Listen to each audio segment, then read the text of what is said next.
আসসালামু আলাইকুম প্রিয় বন্ধুরা, তোমরা সবাই কেমন আছো? আশা করি তোমরা সবাই ভালো আছো। তো আমিও ভালো আছি।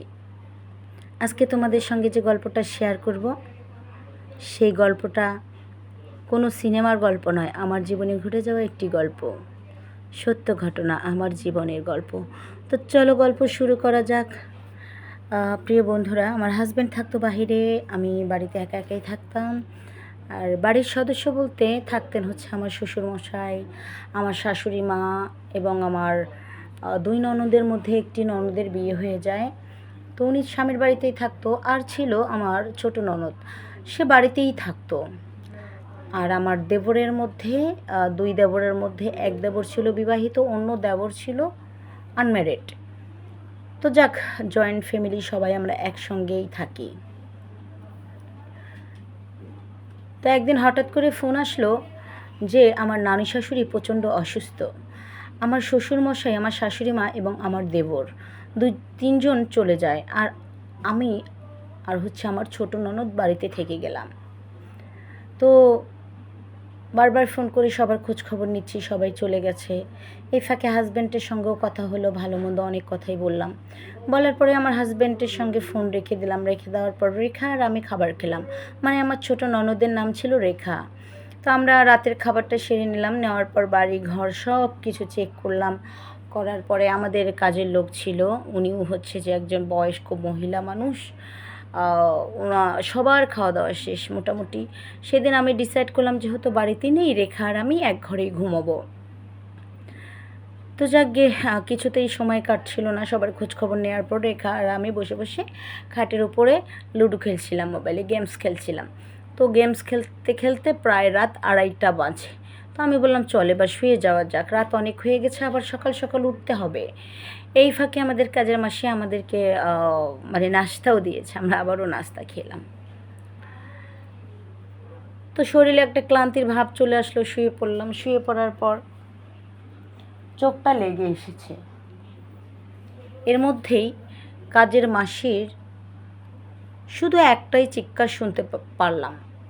শুধু মাসি বলল, তোমরা কারা, এখানে কি চাও, আমাকে ছাড়ো। এই একবারই এই কথা আমি শুনতে পারলাম। তো আমি ভাবলাম স্বপ্ন দেখছি। আমি চুপচাপ করে আবারও, মানে এতটাই ঘুম আসছিল চোখে, চুপচাপ করে ভাবলাম যে শুয়ে থাকি, স্বপ্ন দেখলাম। এরপরেই শুরু হলো আসল খেলা। যেখানে আমি ভাবছি যে আমি স্বপ্ন দেখছি, সেখানে পুরো বিষয়টাই ছিল উল্টো। আসলে স্বপ্ন ছিল না, আমাদের বাড়িতে ডাকাত পড়েছিল। ওই ডাকাতদের মধ্যে তারা সদস্য ছিল মোট 6 জন। পুরো বাড়ি ঘোরাঘুরি করেছে। ঘোরাঘুরি করার পর সবাই করেছে, কিন্তু আমার রুমে যে ঢুকেছে, আমি আর আমার ননদ ছিলাম একসঙ্গে শোয়া। আমার ননদ একটু কালচে কালচে ছিল, কিন্তু আনম্যারিড ছিল। চেহারার কাটিং খুবই সুন্দর ছিল, গোল গাল। হ্যাঁ, ও মাত্র কলেজে ভর্তি হয়েছে। সে যাই হোক। তো পুরো বাড়িতে যখন সার্চ করছিল ডাকাতরা, তখন সেই ডাকাতের লিডার যে ছিল, সে ঢুকে গেছিলো আমাদের রুমে। কারণ পুরো বাড়িতে লোকজন না থাকার কারণে আমরা কোনো অবস্থায় কেউ ভিতর থেকে গেট লক করে শুইনি। কারণ কে কখন অসুস্থ হয়ে যায়, কে আসে না আসে, একটু জানাশোনার তো বিষয় আছে। তো পুরো বাড়ির মাল সামানা বেঁধে সবার ডাকাতগুলো নিচে চলে আসলো। তো এদের ধাপ ধূপ শব্দের কারণে একটা সময় ঘুমটা ভেঙে গেল। যাওয়ার পর লোকটাকে দেখলাম যে আমার খুবই কাছে বসে আছে, বসে বসে আমার চেহারার উপরে হাত বোলাচ্ছে। আমি ভয়ে চোখ বন্ধ করে রাখি, অন্যদিকে শ্বাস ঘন হতে থাকে আর বুকের মধ্যে কাঁপুনি হতে থাকে। খুবই খুবই ভয় পাচ্ছিলাম, কিন্তু চোখ খুলে যে কিছু বলবো সেটা আর বলার সাহস হচ্ছিল না। ভাবলাম যে যদি আমি কিছু করতে যাই, তাহলে যদি আমাদের মেরে ফেলে তখন কি হবে। চুপচাপ থাকি আর দেখতে থাকি এরা লাস্ট পর্যন্ত কি করে। তো যে কথা সেই কাজ। অন্যদিকে আমার ননদেরও ঘুম ভেঙে গেছে। আমার ননদ এভাবে তাকাতেই তাকে তুলে ঘর থেকে বের করে দেওয়া হয়। বের করে বলল, ওকে নিয়ে ওই কাজের মাসির কাছে বেঁধে রাখো, মনে থাকে যেন ওর গায়ে কেউ হাত দিবে না। এটা শুনে আমি আরও মানে ভয়ে আতঙ্ক হয়ে গেলাম। তো যাক, ওই ছয়জনের মধ্যে বাকি 5জন যারা ছিল ওকে নিয়ে গেল, নিয়ে যেয়ে ওখানে বেঁধে রাখলো। হ্যাঁ, যখন ওকে নিয়ে নামবে তখন আর আমার এই চুপ করে থাকা আমাকে সায় দিল না। বলল যে এবার তোকে হস্তক্ষেপ করতেই হবে, রেখা ছোট মানুষ ওকে নিয়ে যাচ্ছে। তখন আমি উঠে বসে পড়লাম, দয়া করো, দেখো ওকে কোথাও নিও না, আমাদেরকে কিছু করো না। তখন ওই ডাকাতের যিনি সর্দার ছিলেন বলল, ভয় পেও না সুন্দরী রমণী, কাউকে কিচ্ছু করব না। আর তোমার ননদ বলো, তোমার কাজের মাসি বলো, কারো গায়ের একটা লোমও খসে পড়বে না, শুধু দেখতে থাকো।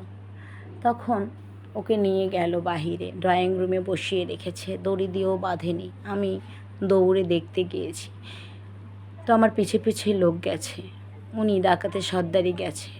ওই বাকি ছেলেরা যেতে যাচ্ছিল, বলল খবরদার ওর পিছনে কেউ যাবে না, ওখানেই দাঁড়িয়ে যাও সবাই, ওকে কেউ কিছু বলবে না। এই বলে আমার পিছনে পিছনে যাচ্ছে, বলল তুমি কথা বলো না, চিৎকার করো না, এতে ক্ষতি হবে বই কি, ভালো কিছু হবে না। তুমি কি চাও কোনো ক্ষতি হোক? আমি বললাম না, সেটা মোটেও চাই না। বলল তাহলে চলো রুমে, তোমার রুমে যেখানে তুমি ছিলে। আমি চুপচাপ চলে আসলাম ওদেরকে বাঁচানোর জন্য। সাথে আরও বলল যদি চিৎকার ফাক্কার কিছু একটা করো তাহলে এই দুজন কিন্তু আর জীবিত থাকবে না। ভয় পেয়ে চুপচাপ করে নিজের রুমে চলে গেলাম। ডাকাতের সর্দার বাকি সবাইকে বলল যে তোমরা সবাই বাহিরেই বসো, যাও চা নাস্তা বানাও। আমাকে বলল কোথায় কোথায় কী আছে সব বলে দাও। আমি বললাম সব কিছু কাজের মাসিই জানে, কাজের মাসি তো তোমাদের হেফাজতে আছে, ওনাকে জিজ্ঞাসা করো। বলল আচ্ছা ঠিক আছে। এই বলে সবাইকে পাঠিয়ে দিল। পাঠিয়ে দেওয়ার পর আমি রুমে এসে যখন বসলাম তখন সে সেম আমাকে খুবই আদর করতে থাকে। আমি বললাম এটা তুমি কি করছো, এটা মোটেও ঠিক নয়। দেখো আমি জানি না তুমি কে, আমার সাথে কি তোমার কোনো শত্রুতা আছে যে তুমি আমাকে অ্যাটাক করেছো, আমার বাড়িতে অ্যাটাক করেছো, প্লিজ দয়া করে চলে যাও। বলল এসেছিলাম তো ডাকাতি করতেই, কে জানে তোমার উপরে নিজের মন খোয়ে বসবো। মন যখন বিল্লা হয়ে গেছে তখন তো আর এভাবে যেতে পারি না। এই বলে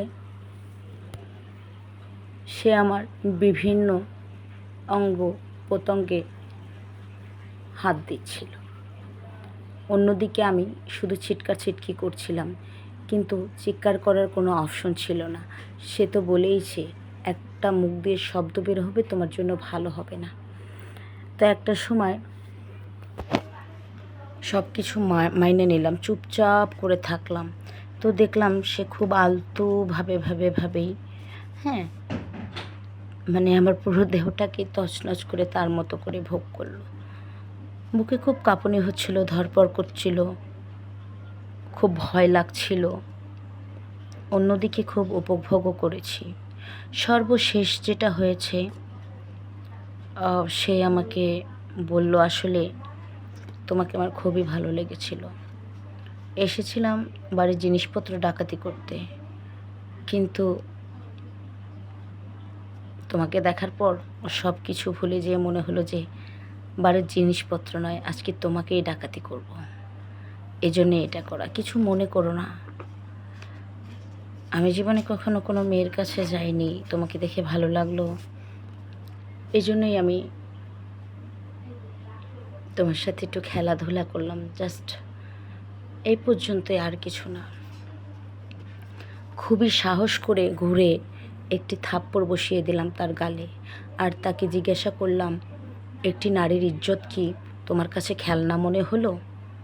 তোমার ভালো লাগলো আর তুমি তাকে খেলাধুলা করে ছুঁড়ে ফেলে দিলে? কোন ধরনের পুরুষ তুমি? আরে আমি একজন নারী, আমার মতো একটি নারীর গর্ভেই তো তোমার জন্ম হয়েছে, তুমি কি করে পারো নারীর সম্মানকে এত তুচ্ছ করে দেখতে? তুমি কি কোনো মার কোখ থেকে জন্ম নাওনি? এই কথা বলতেই সে আমার চুলের মুষ্টি ধরে আমাকে বলল, তোমার এত বড় সাহস কি করে হয় যে তুমি আমার গালে থাপ্পড় বসাও? আমার চুলের মুষ্টি ধরতে ঘুরিয়ে আমি আরেকটি থাপ্পড় মেরে দিলাম। বললাম, তুমি আমাকে নিজের কাছে নিজে ছোট করে দিয়েছো। যতদিন বাঁচবো আমি এই অনুশোচনা নিয়ে বাঁচবো যে আমি অসতী হয়ে গেছি। আমাকে দিয়ে আর কোনো সৎ কার্য সম্ভবই নয়। আমার ভিতরে সারা জীবন এই অপরাধবোধ কাজ করবে। কেন এটা করলে তুমি? কী কারণে করলে? কী ক্ষতি করেছিলাম তোমার? তখন সে আমাকে বলল, ঠিক আছে, আমার ভুল হয়ে গেছে, আমায় মাফ করে দাও। আমি তাকে বললাম যে তোমার একটি ভুলের মাসুল আমি কেন সারা জীবন ধরে দেব? কি জবাব দেব আমি আমার স্বামীকে? কিভাবে এই দেহটা আমি তাকে দিব? কিভাবে তাকে বলবো আমি তোমার আমানতের রক্ষা আমি করতে পারিনি, তা খেয়ানত হয়ে গেছে? জবাব দাও। তোমার স্ত্রী যদি এই ধরনের কিছু করতো তুমি কি কোনোদিনও মেনে নিতে তাকে? এই কথা বলতেই সে আমাকে বলল, ঠিক আছে, ভুল আমি যখন করেছি আমার ভুলের মাসুলটা আমি সারা জীবন ধরে দিব।